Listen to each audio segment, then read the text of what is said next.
What's up, y'all? My name is Devontae, and I sacrificed my time so you don't have to. Believe it or not, I'm happy.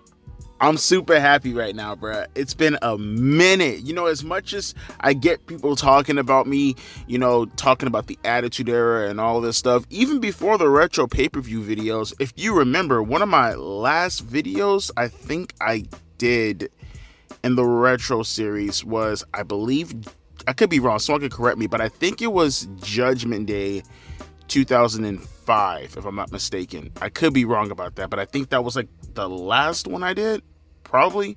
Either that one or the ECW 2006 One Night Stand show. But you get the back-to-back shows that I'm talking about.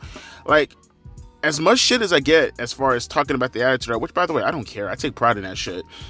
I don't really review that much Attitude Era shows. I've actually done a lot more content as far as the retro stuff is considered on the Ruthless Aggression Era than I have ever done on the Attitude Era. And, I really go back into the past and talk about the Hogan stuff also, and obviously the New Generation Era. That's when I got into professional wrestling. I don't really, contrary to belief, I talk about the Attitude Era as far as making comparisons in my other videos, but I've never actually gone on my way to record a lot of content about the Attitude Era. So I personally am happy that I'm reviewing the show. Armageddon 1999, in the heart of the Attitude Era. We are now maybe about a full year in. It depends on your perception. You can say that, oh, well, the finger poke of doom was the death of WCW. You could say around December, probably around May, I want to say, of 1999, because that's the last time I think WCW got around the 5.0 rating. And that's when WWE just completely starting to distance themselves from WCW. You can mark that as like the end of WCW and WWE, or you can go back to October of 98, the last time they won a ratings war, right? It depends. But we could take that trajectory and we could say that this is around the time where we can firmly say WWE is destroying WCW. It's not even close at this point. Now they're about to go into 2000, and we all know how WCW carried itself in 2000 and how WWE carried themselves in 2000. One of the more notable things I feel like no one ever talks about, I mean, you do get it here and there, but one of the things no one ever talks about in 1999 going into 2000 is that they were doing some of their biggest gates, they were doing some of their biggest television numbers, and all of this was without Stone Cold Steve Austin. Again, you hear about it now and then, but I don't think people really talk about it. And mind you, this is before Triple H became that guy. This show right here. You can argue this is when Triple H became that guy. I still argue the Royal Rumble, but this was the start of the storyline that put Triple H in the forefront as far as being that guy, right? And this is before him and The Rock pretty much carried the load that Austin left behind. And they were still doing crazy numbers. That's why when Austin came back in 2000, I don't think he ever admitted it, nor would he ever admit it, but I think there was a bit of jealousy, not just on part of The Rock. I think obviously the jealousy stems more from The Rock, but I don't think anyone will ever admit. People talk about Triple H, being jealous of Stone Cold Steve Austin. I don't think Triple H was ever jealous necessarily of Austin, maybe Rock later on, but I don't think Triple H was ever necessarily jealous of Stone Cold Steve Austin. I think he was just that fucking hungry. I think Triple H was like desperate. You guys ever heard that story behind Triple H and Jim Ross, and how Triple H never necessarily cared about how much money he was making per se, but like when Jim Ross gave him that contract raise, or that not extension, he gave him a raise on his contract, and Triple H, he didn't care about the money. One of his first things he asked was, do I make about, what did he say? I think he said, does he make about as much as Rock and Austin? Or if he's on par with Rock and Austin. And JR was like, yeah, you're on par with Rock and Austin. I think he had $1 million contract. Triple H did not care about the money like that. He legitimately just wanted to be on par with Austin and Rock. He wanted to be in that conversation. That's all he cared about. He cared about the perception of how he looked in front of the audience. You can call that insecure. What I call that is drive. What I call that is determination. That's like somebody wanting to be a manager and they're willing to do whatever it takes to become that manager. And for all the shit that Triple H gets, and I understand rightfully so, the backstabbing, the backstage politics, the people who he fucked over in his life, I mean, at least you can say that all that happened and, well, look at the man now. all the shit that he did to get himself into this position, look at the man right now. Was it bad? Yes. What you call some of it probably evil? Yes, I heard the stories. I mean, one of the more notable ones with Jericho trying to get directions to one of the arenas and Triple H and D-Generation X playing a prank on him. Or actually, I don't think they played. I think they told him to go find a fucking map or something like that. Yeah, that's the kind of guy Triple H was back in the days. He was ruthless. He was a bad person, honestly. But like most leaders, like most billionaires, like most presidents, like everybody, there is no such thing as a good-hearted leader, in my opinion. I mean, you eventually become good-hearted, but you didn't become a leader. You didn't become a guy to be in that position, being a soft, pansy little bitch. And this is the start of the show. This is that point in time. This right here is the road of Triple H eventually becoming Paul Levesque. It wasn't anything before the show. Before the show, people looked at Triple H like not a jobber, but a mid-carder. It was this show with him main eventing against Vince McMahon and eventually starting the whole McMahon-Helmsley regime with the finish, which we'll get to. It was this show right here. It was this point in time where Triple H started to pave his road to where he's currently at right now. So with that being said, buckle up your seatbelt, strap yourself in, get some popcorn, open up your old lady's legs, close it because it smells, and tell her to go take a shower for as long as you watch this review, and enjoy the ride. All right, so this match brought back just, the nostalgia was overwhelming. The nostalgia was overwhelming, bro. Oh my God. The APA acolytes, however you like to refer to them. Fucking Edge and Christian, the Dudley Boys, the Mean Street Posse, the Hardy Boys. Too cool, bro. This is like the air.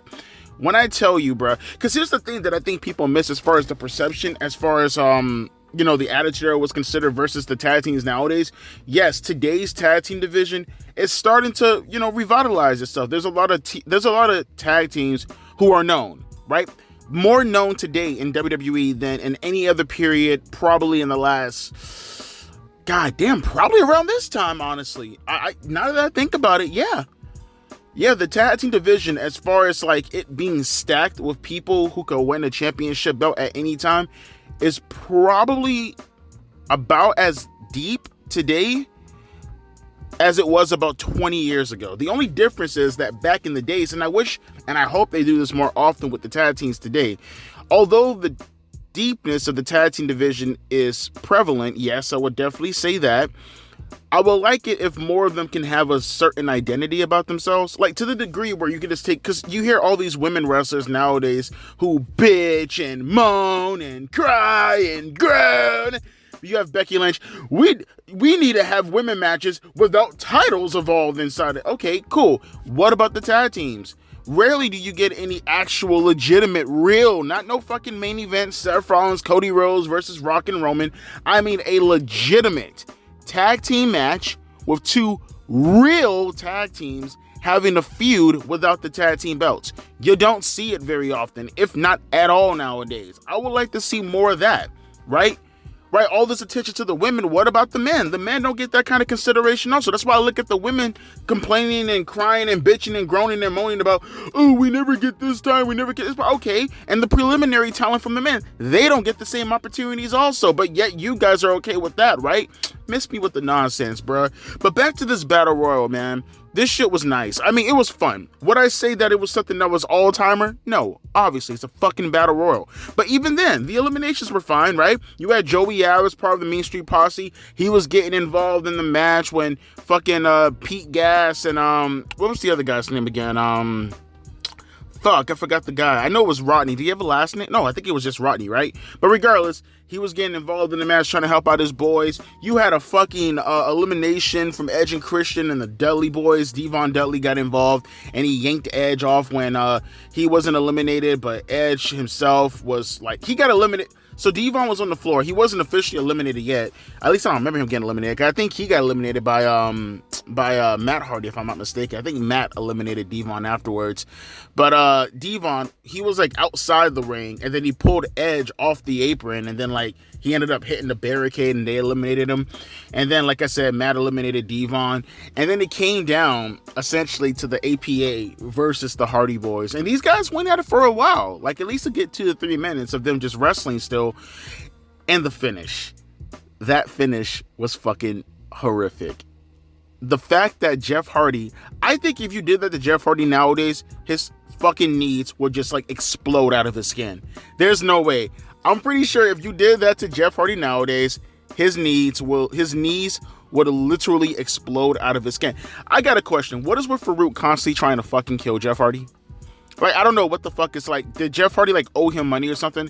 First, if you go back to fucking No Way Out in 2000, after the match with the Hardy Boys and Edge and Christian. By the way, I reviewed that show like almost 5 years ago. I'm gonna review that show again if I get the opportunity. Fucking fantastic match with Edge and Christian versus the Hardys at No Way Out 2000. Fucking fantastic match. But Farouk, after the match, because Terry Reynolds turned on the Hardy Boys and everything, she had the APA as protection to protect her from the Hardy Boys, because she kind of figured that they were going to attack her, which Matt almost did when he grabbed her by the hair when she turned on him.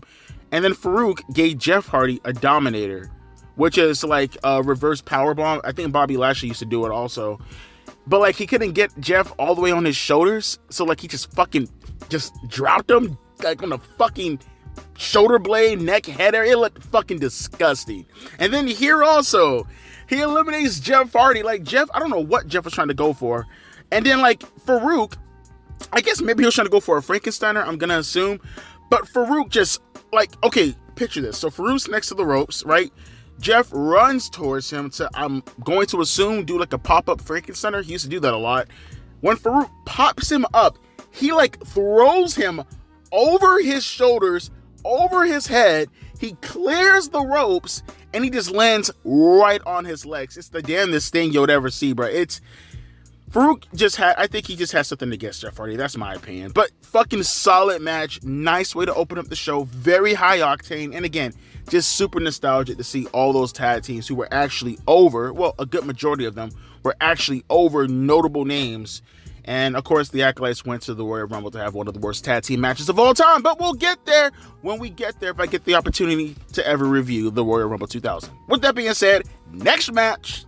I wish I remember the context behind this match, because Steve Blackman started to dart right out to the fucking ring, and I don't remember why he was so angry at Kurt Angle. I mean, obviously Kurt's character at the time was just like super duper obnoxious, because the whole story behind this was apparently because Kurt Angle he was still green in the business, obviously, and he just did not understand why people didn't like him as a babyface. Like, he was cutting these promos, and he was like, his early Kurt Angle promos, he was actually a babyface on house shows and stuff like that, on live shows, and he would cut the same promos that he's cutting, not quite like right now. Now he's starting to get more into it with, like, you know, trashing their cities and stuff like that, but he would cut these promos that he would think were inspirational, saying, I won these gold medals for the country, type of deal is how he cut his promos on live shows and stuff, right? And fans started to boo him, and they thought he was obnoxious and arrogant. And Kurt never really thought to himself, like, hey, I'm not trying to be obnoxious. I'm just pointing out the fact that I won gold medals with a broken fucking neck. Like, I'm a hero. Like, why are you booing me? And then Vince started to like put him on game as far as how the audience reacts to people who act like that within the wrestling business and yada, yada, yada. And then Kurt started to play more into it, right? Then he took that entire thing where, like, again, because no one ever really did that before, not to, at least to my recollection. Like, when you were playing a cocky heel or an arrogant heel, you knew what you were doing and you played into it. Like, the way Kurt would do it, you guys remember how Bo Dallas back in the days, because I know there was a lot of comparisons to Bo Dallas's character in NXT and Kurt Angle around this time, where like Bo is cutting actual babyface promos in reality, but the way he sounds so, like, what's the word I'm looking for? Not pompous. I don't want to say projecting. Patronizing. I think that's probably the best word to use. He was very patronizing.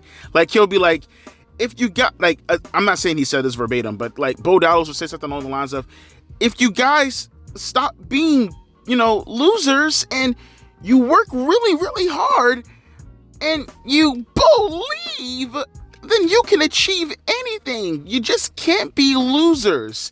And like his tone, it sounds like he's trying to be helpful, but in reality, he's a dick. That's how Kurt Angle was. Like, he'll be like, this country is great, but it would be so much better if you guys weren't living in this country and shit like that, bruh. I'm not saying that's what he did to Steve Blackman, but I mean, Steve Blackman darted out to the ring and they started to go back and forth. You got a nice little moonsault from Kurt Angle. They went out to the ring floor and Steve Blackman threw him to the ring steps. Again, just, it was pretty standard. Nothing that went too, like, and it wasn't bad, right? It's still Kurt Angle in his infant stages of wrestling. So you're not gonna get obviously Kurt Angle, Chris Benoit type of Kurt Angle. You're not gonna get Kurt Angle, Shawn Michaels Kurt Angle. But it was short, sweet, to the point. Didn't really feel like it went that long. Probably like maybe 4 or 5 minutes, give or take. Maybe a little bit longer, like a minute or two. But nothing that was too drastic. Kurt Angle ended up hitting a German suplex and he got the win off of that. And Steve Blackman, after the match, started to beat the fuck out of him with nunchucks. So again, short and sweet and to the point. It's always nice to see Kurt Angle in his early stages of his career. And can I remind you guys, just real quick, this is Kurt Angle right now fighting against Steve Blackman, right? Armageddon 1999.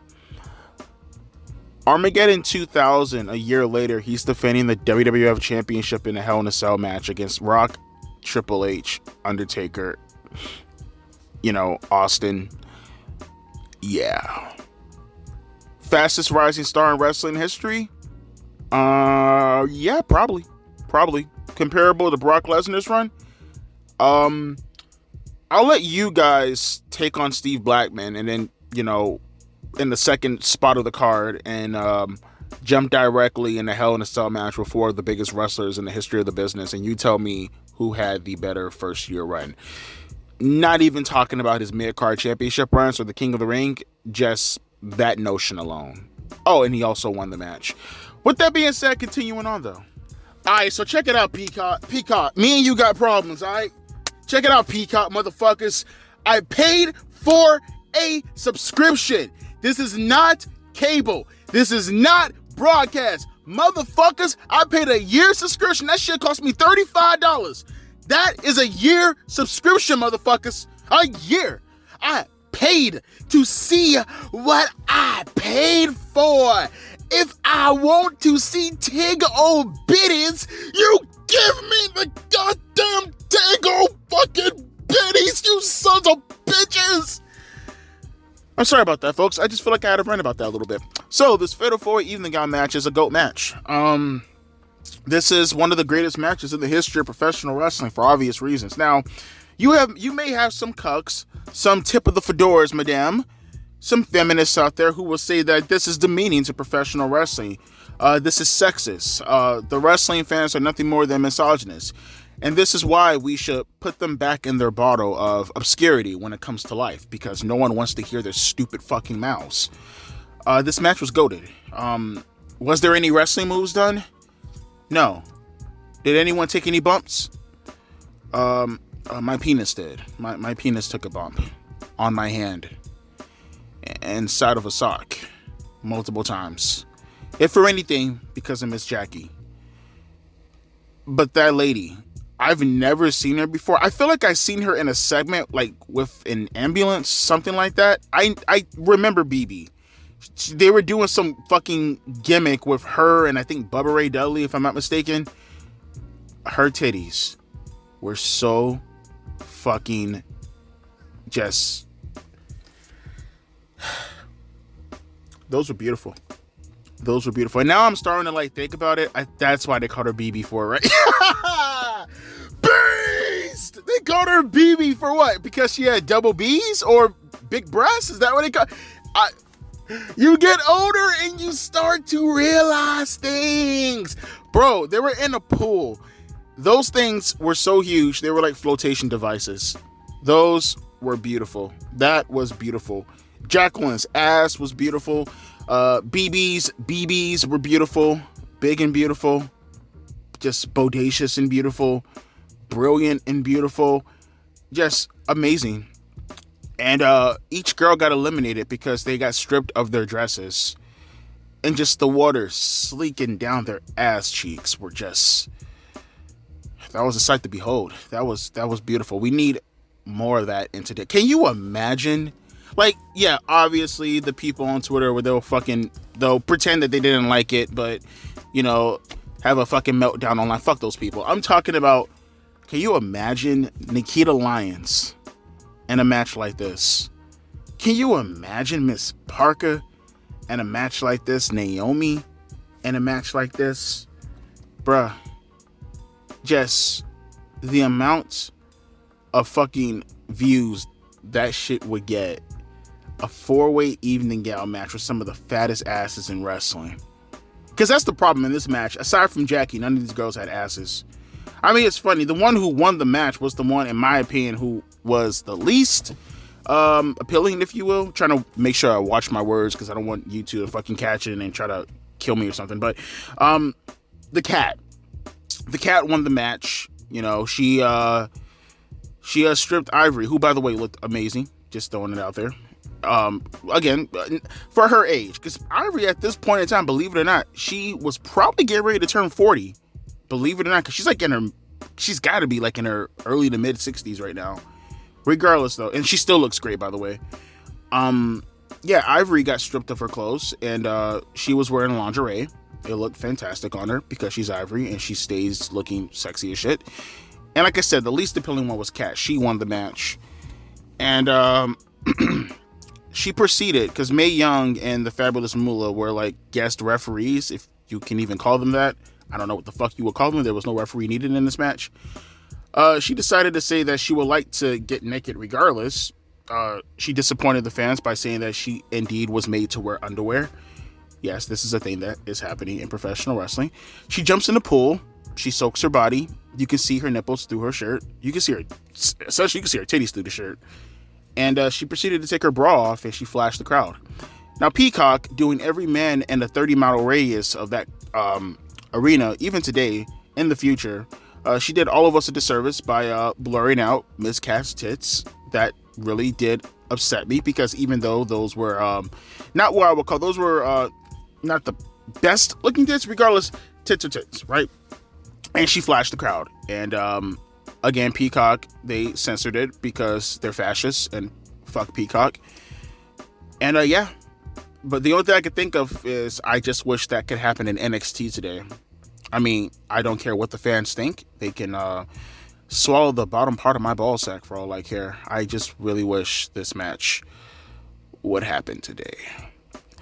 Gotta go take care of something, then I'll be right back reviewing, okay? If you hear some noises in the background, don't care. I mean, you're probably hearing it from your house right now, me yelling, and, you know, hey, just give me a minute, goddammit. You know, you're gonna get people saying that this was a bad match, and yeah, it was a bad match, but like, I feel like the participants in this match, they did their job. Like I said, I miss matches like this, man. You get the fuck in, you tell a decent story, and you get the fuck out. This match had to go like, what? It felt like 2 minutes. Maybe it went a little bit longer, but it did not feel long at all.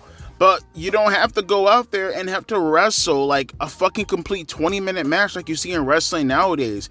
If you know the guys aren't as good as the rest of the people on the card and they're not on a prominent spot or in a prominent spot, then just have them go out there, do their story, get over their character, and we're good to go. Cool beans. Everybody has to have a long, drawn-out fucking match. You know, the story is that you're trying to get the Hollies over. Crash Holly and Hardcore Holly, Rikishi and Viscera have problems. That's it. That's fucking it. You can see the miscommunication with Rikishi and Viscera. Viscera ended up hitting a spinning heel kick on Rikishi towards the end of the match, which ended up costing the match against the Hollies.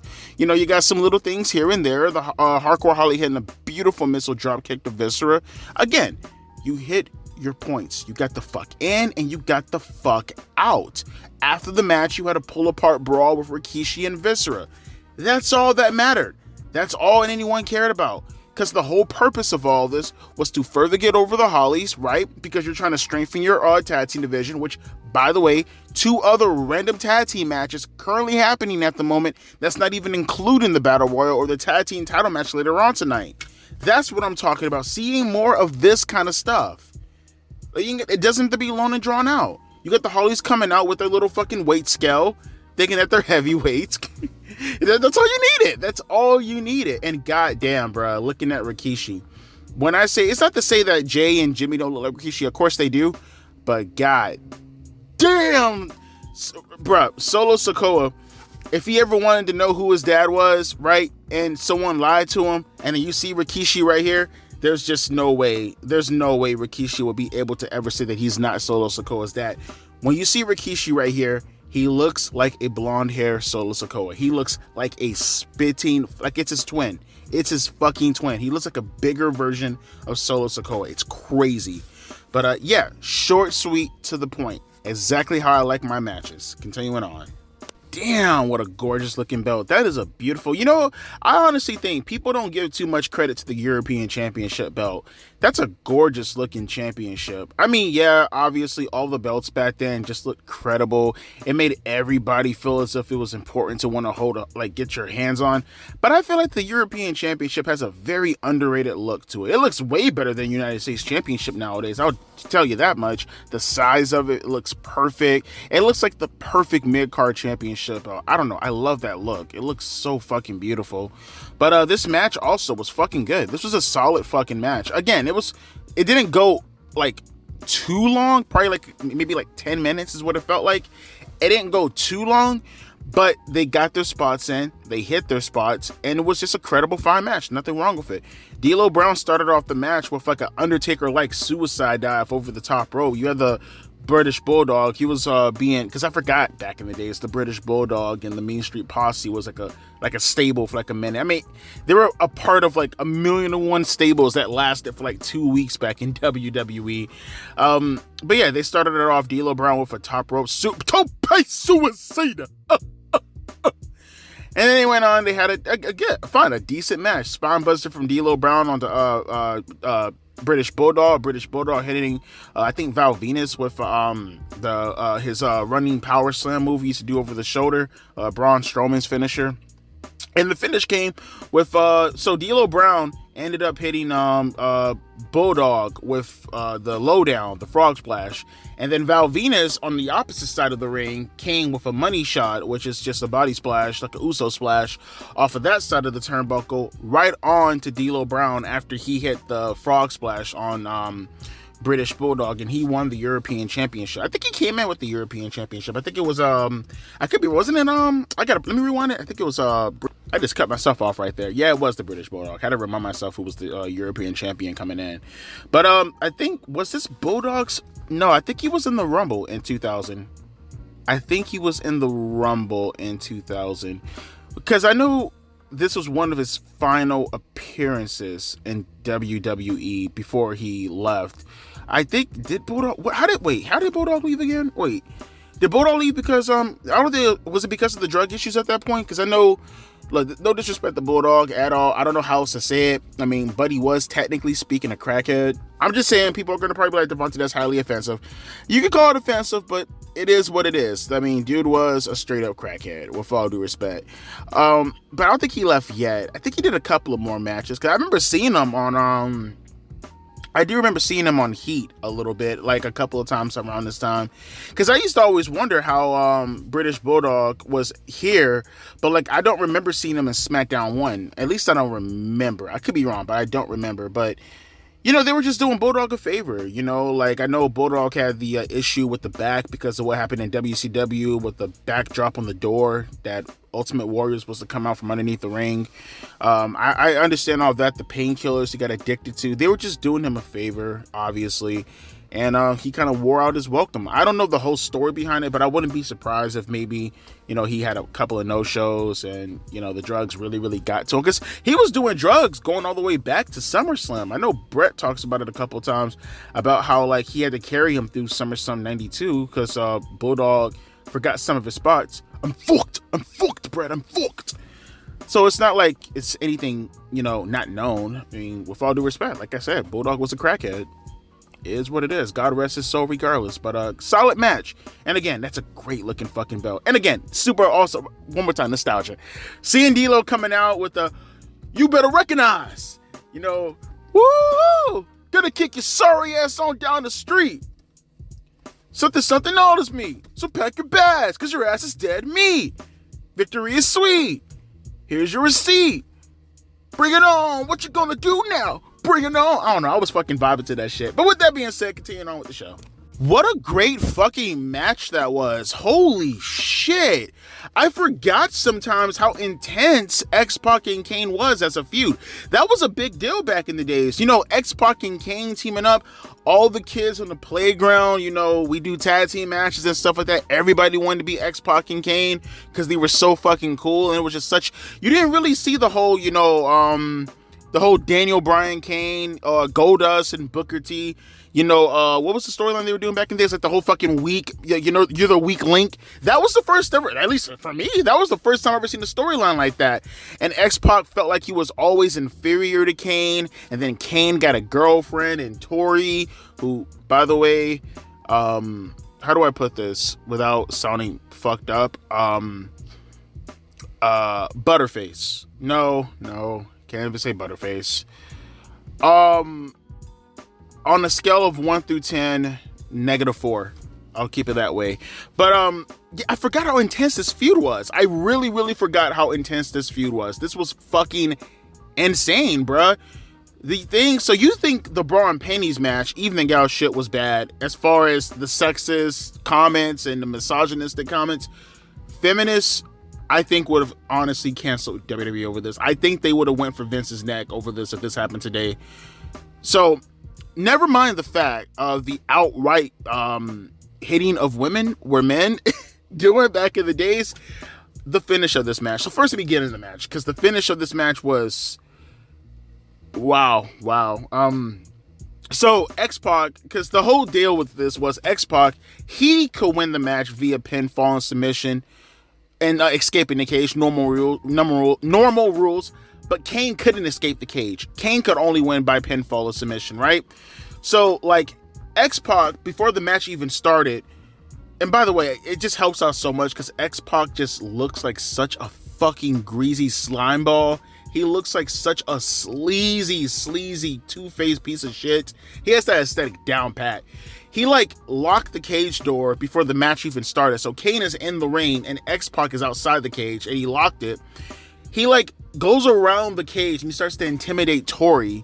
And then Kane escapes the cage. But mind you, first off, the match hasn't even started yet. And regardless, Kane can't win by escaping the cage, right?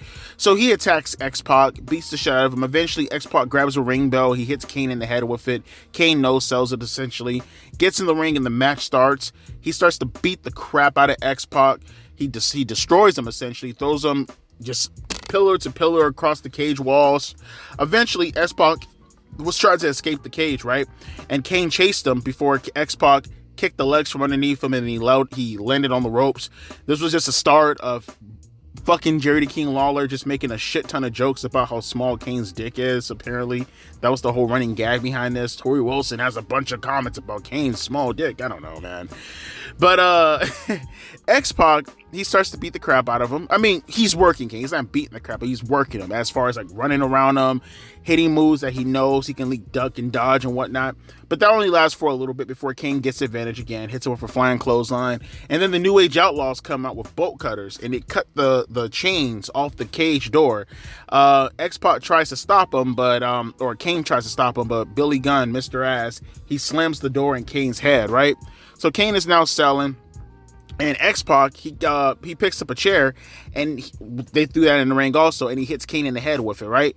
He eventually handcuffs Kane's hands to the ropes, and he starts getting the chair, and he just... Maybe it could just be the fact that I haven't seen steel chair shots in a minute. But man, you know it's crazy. When you're a kid or a teenager or even a young adult, you don't think too much about steel chair shots because it's like, it's just the norm. But like when you don't see it enough and you come back and watch it again after not seeing it for a while and you're an adult, and call me soft all you want to, bruh, there's no need for steel chair shots in wrestling nowadays. Bruh, that shit is demonic. He hit him like 3 times with the chair. One of those times he caught him in the back of the fucking head. And it wasn't like no Hulk Hogan stare. No, he caught that man in the back of the head with a steel chair. And it's just crazy to think that as a kid, you thought that shit was normal or you thought that shit was cool. I don't know, man. That shit was demonic, though. Kane eventually comes to, because like X-Pac was going to escape the cage, but then Tori, and this is the part that SF feminists are going to get pissed off at, because it wasn't just the move, it was what he did before that. And I get X-Pac is trying to get heel heat, but goddamn, you know what? Fuck that. Nah, that shit worked. That shit worked. So Tori starts to pull at X-Pac's leg to help him not escape the cage. X-Pac jumps down, he spits in her face, and then hits her with an X Factor, right? By the way, he didn't hit Kane with the chair. He hit him with the X Factor on the chair before he handcuffed him to the ropes. This gets Kane enraged, and eventually he breaks the handcuffs when X-Pac was escaping the cage. He escapes the cage through the door, and while X-Pac is coming down the wall, he catches him in an electric chair drop position, brings him back in the ring, and just beats the dog shit out of this boy. I mean, he just fucks him up. Hits him with a flying clothesline off the top of the cage. Hits him with a tombstone power driver, and he wins the match. It was just one of those deals where I was like, this match. And I know that they, because that's how the mid-card feuds were back in the days. They were just so, I don't want to say unnecessary as far as how intense they were. I mean, this wasn't like Rikishi, fucking Val Venis unnecessary, like, destruction. Because Val Venis and Rikishi still, to this day, in my opinion, had one of the most unnecessary violent feuds to go into a match. I still don't understand what the fuck Val Venis and Rikishi was all about as far as why it was so fucking intense. But with Kane and X-Pac, I get it. X-Pac turned on Kane. I get it. X-Pac kept going after Tori. But even then, it still felt like X-Pac was doing the most.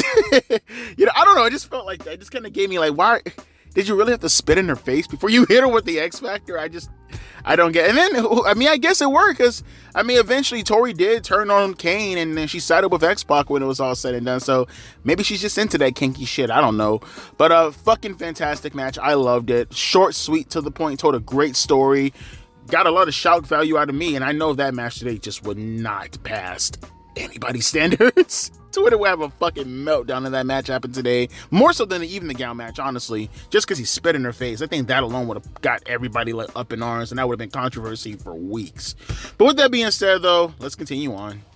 Man, I'll never respect this match. Fuck out of here. This match was a joke. I don't give a fuck what anybody says. Oh, Devontae, the maneuvers in the match were actually pulled off pretty decently, Devontae. Man, fuck out of here. This match gets a dud automatically. I had a problem with this match when I was a kid. I had a problem with it when I was a teenager. I get older, and I still get in my feelings about this.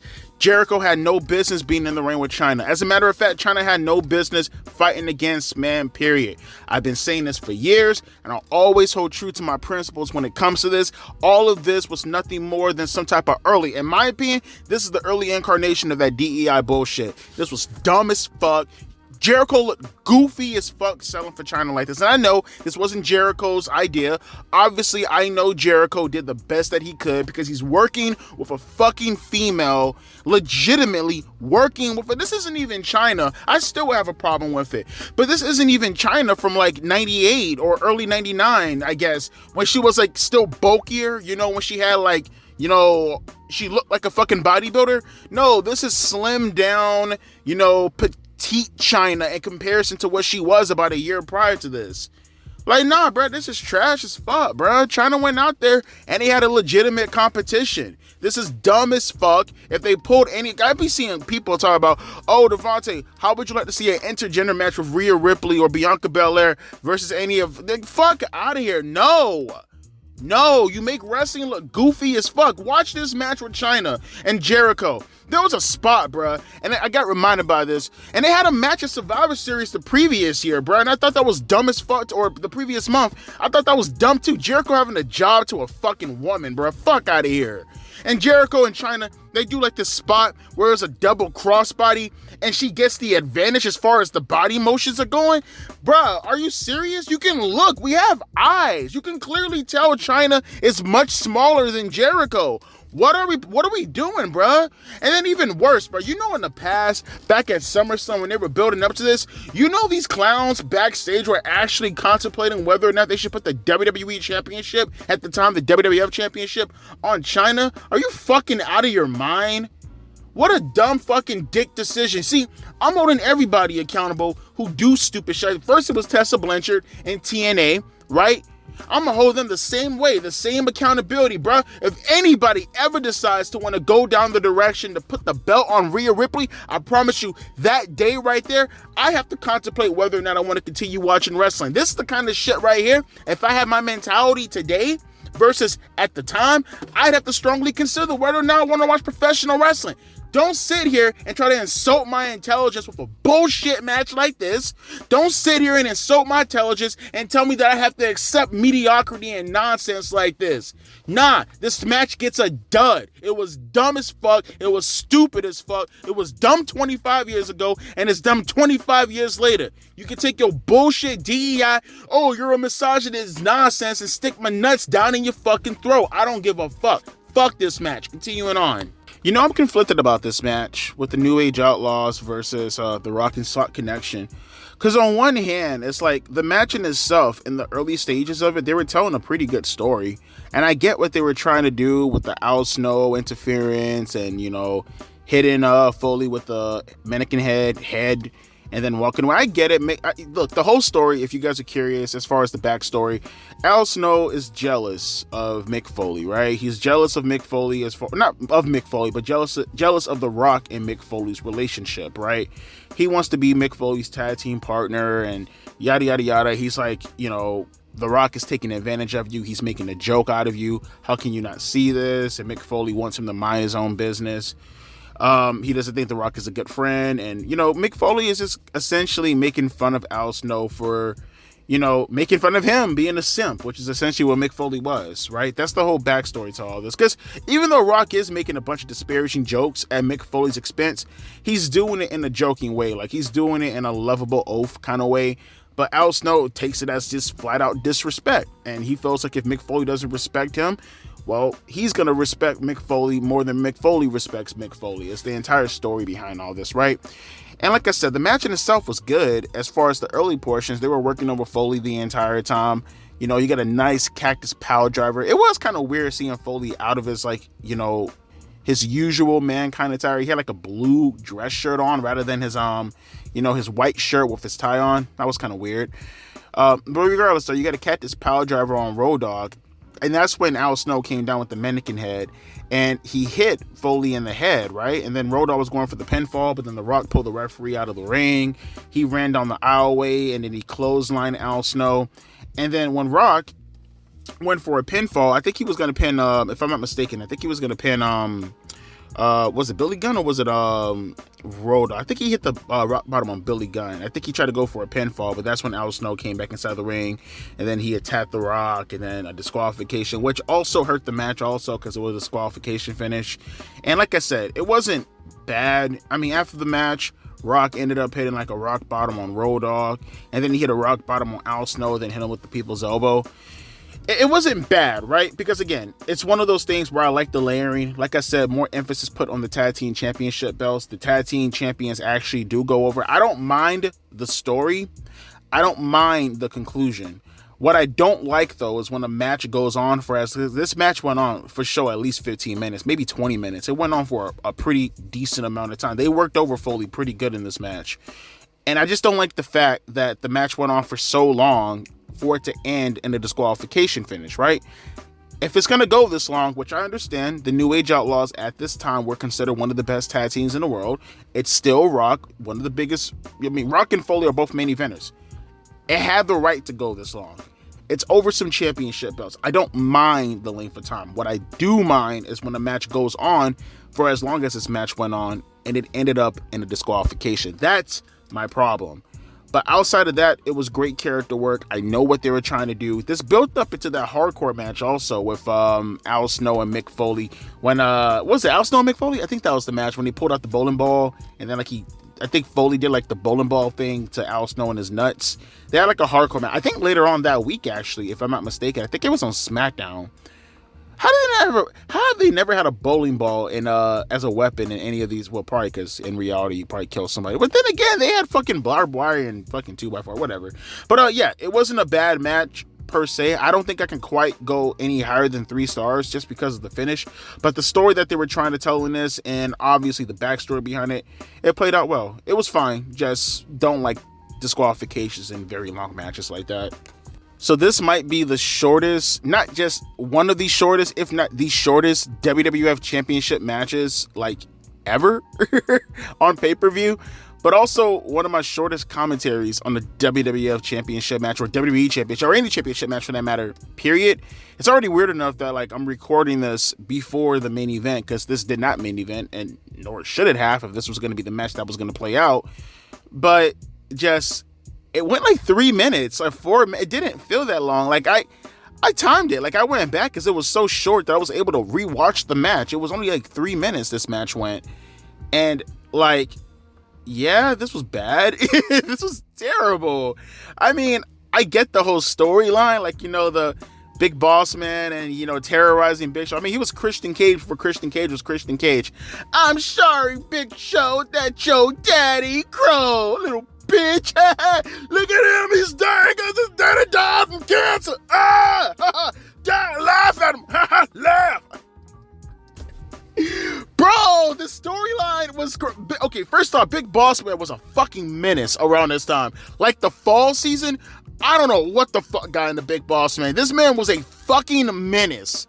Whether he's going around and he's fucking feeding people their fucking dogs like he did to Al Snow. Yes, that was a thing. He fed fucking Al Snow his fucking dog. Whether he's getting BDSM people to be his sidekick like Prince Albert, which, by the way, don't look up what the word or phrase Prince Albert means. You'll thank me later. And then this right here, him terrorizing Big Show and his daddy. First off, I still don't know how the fuck Bossman ever got into that. I understand, which is so weird. He beat The Rock for a number 1 contender shot against Big Show. You'll never hear that phrase come out of my mouth ever again. Big Bossman beating The Rock for a number 1 contender shot at the WWF Championship. I know, weird times. They were getting away with shit that they would never get away with today. But I just don't understand, how the fuck do you go from hardcore championship match with Al Snow and the Kennel from Hell match with dogs fucking each other and piss all over the floor to a WWF championship match? It's beyond me. Fucking beyond me. But he got the match. And him and Show had the match, if you even want to call it that. The high spot of the match, because Albert or A-Train or Matt Bloom or Tensai, however the fuck you want to refer to him, he kept getting involved in the match, right? In this short fucking match. And Big Show ended up chokeslamming him through the announcement table, right? And then Bossman picks up one of the office spinny chairs and he hits Big Show in the head with it. That was it. He throws him back in the ring. He has the advantage for like a minute. And then Big Show chokeslams him and then wins the or retains the championship. I mean, whatever. It was literally just filler to get from one point to the next. Because I think Big Show, this is like his only title defense. He won the championship at a Survivor Series when he replaced Austin in that triple threat match with Rock and Triple H. Then he did this match and then he dropped the belt to Triple H like at that I don't know if it was New Year's. Actually, did he win the belt? Because I actually went to that show, believe it or not, the January 3rd show. I think actually he won the belt at that show. Yeah, he did win the belt at that show, if I remember correctly. Because they had 2 matches where Big Show actually beat him to retain the WWF Championship, but then Triple H took the belt back. It was at the January 3rd show, if I'm not mistaken. I think so. But yeah, this was dumb. This match was stupid. It fucking sucked all kinds of baby dick, and all for the best that Triple H got the WWF Championship. All right. Man, I never get tired of this match. This match is a fucking classic. Bruh, say whatever you want to say about Kenny Omega and, you know, your Will Ospreays of the fucking world, or your Seth Rollins, or your AJ Styles. Bruh, I'm sorry. I will take a match like this anytime, any day, twice on Sunday. As a matter of fact, make another day, because I'll take it on that day too. Compared to any wrestling match today, this was so motherfucking fun to watch. This was a blast. I got a kick watching this, bro. I'm sorry. And again, I've seen this match plenty of times in the past before, but watching Vince McMahon come out and then he immediately starts the match off with throwing powder in Triple H's eyes. So, backstory real quick. This is all stemming off of the fact that Triple H, he date raped. That's the best way I can describe it. There's no other way to describe it, bruh. I mean, okay, you tell me. What would you assume as a father or as a man in general, right? If a guy is marrying a girl and she's in the opposite side of the car seat and she's unconscious and you're making jokes of it like, hey, Stephanie, did we get married? Oh, yes, Triple H is the best in the world. What are we doing, WWE? What are we doing? What are we doing? Bruh, if you don't have women flashing their tits, having them getting spit in the face, and then having them date raped. She got date raped, bruh. She got date raped. Bruh. Feminists would have had, they would have had a blast with the show. And I mean that in the most negative way possible. They would have WWE would be canceled tomorrow. They would have been canceled tomorrow. Between the getting stripped naked, between getting spit in the face, and before getting raped. Because that's literally what they're implying right there, is that Triple H fucking drugged her. He said that they had sex on the fucking Titantron. He said they had sex and she's unconscious. Bruh, what the fuck? What the actual fuck? Right? Now, granted, obviously, we'll talk about this in the finish and we'll come back to this, but just even the suggestion, right? So, the whole thing behind this is, if Triple H wins the match, he gets a title shot at the Royal Rumble, right? If Vince wins the match, then the marriage becomes annulled. They have to cancel the marriage. This shit never happened. Never speak of it again. Get out of my face, Triple H. Well, they have the match, right?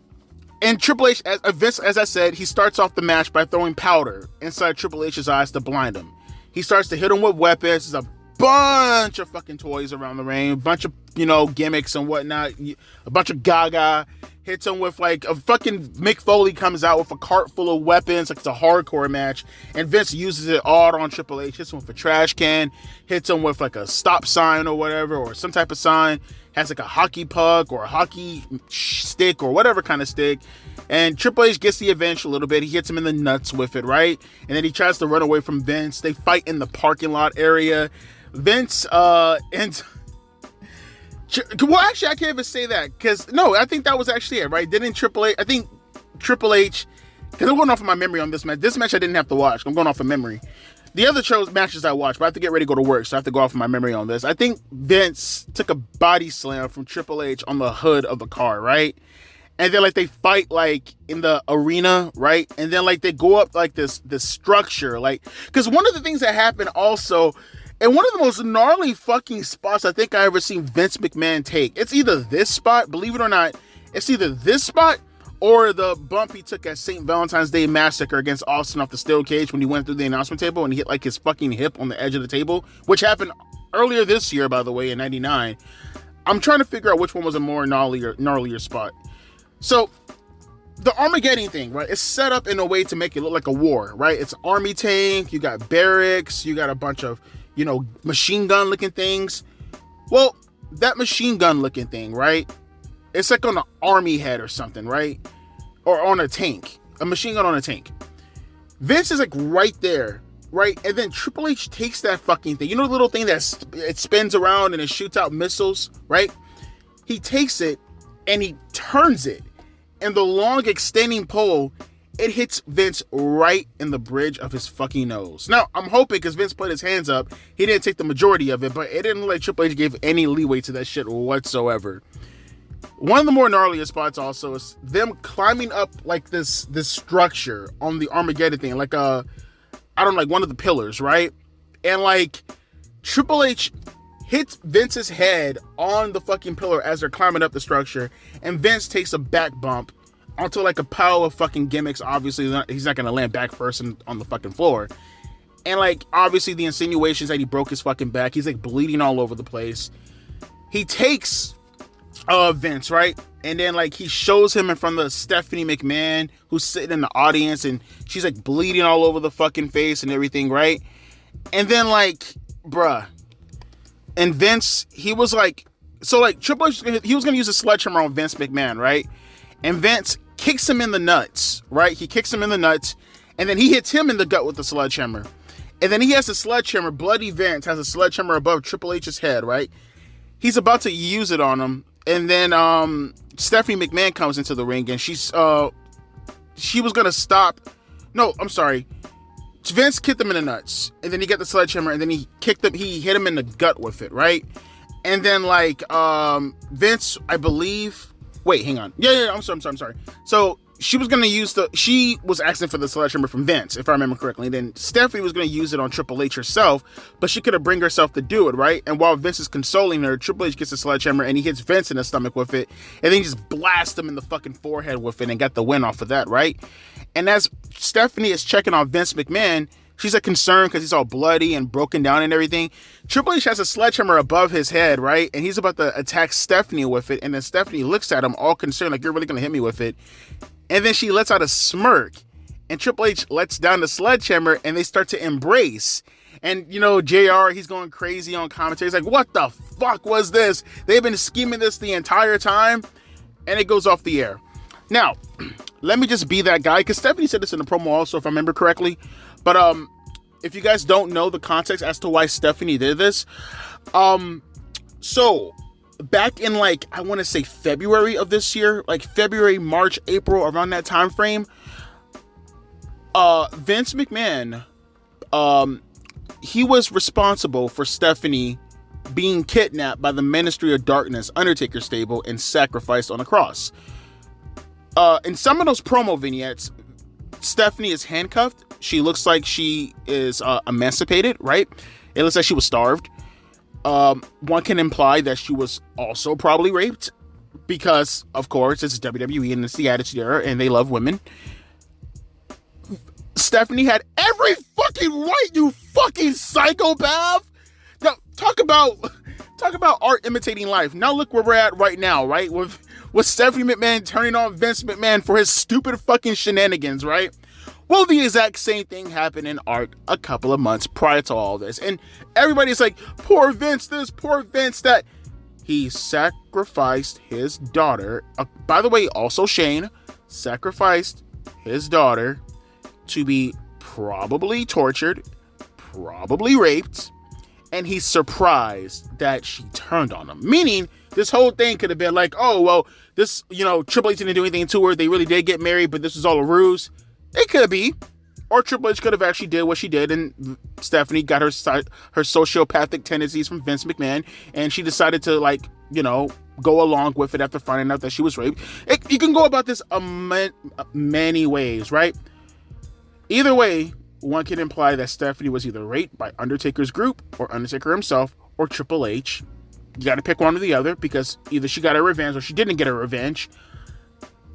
And this all happened because Triple H wanted to get the WWF Championship. Cinema! But overall, though, this show kicked a lot of ass as far as memories, nostalgia. The matches weren't all too good. I will give you guys that. But at the same time, it's just one of those deals where it's like, it wasn't all about the matches back in the days. It was about what. So you're going to see the star rating. You're going to be like a 7.5 of all these twos, Devontae. You got to understand, it's just the feeling. The matches themselves is what I'm grading, but the actual atmosphere, the promos, how it came across, how the crowd was popping for everything, how all the stories were getting together, that also goes into the actual rating of the show. And I thought this show, for me, was a damn good show. Yes, the matches, all of them weren't perfect, although I will say go out of your way to go watch the main event and watch X-Pac and Kane. I will definitely say that, like, honestly, this was a fine show. And again, brought a lot of memories to your boy, man, and I love that kind of shit. But with that being said, though, I got to get ready to go to work right now. And remember, this upcoming Wednesday, it's going to be a new poll, and it's going to be everything pre-94. So keep that in mind. And also, the review is going to happen next Sunday, and it'll be Sunday going forward like it used to be back in the days. But let me get the fuck up out of here. As always, my name is Devontae. Hope you enjoyed the review. Damn, now I got to... Damn it! Now I got the bubble guts, I got the BGs. See, you guys are wasting my time. Now I gotta go take a skibbity inside the toilet, and then I gotta go take a shower, and I have to go to work, and I have to go to Allahu Akbar. I'm out of here. Hope you enjoyed the review. Deuces, P. Eyes.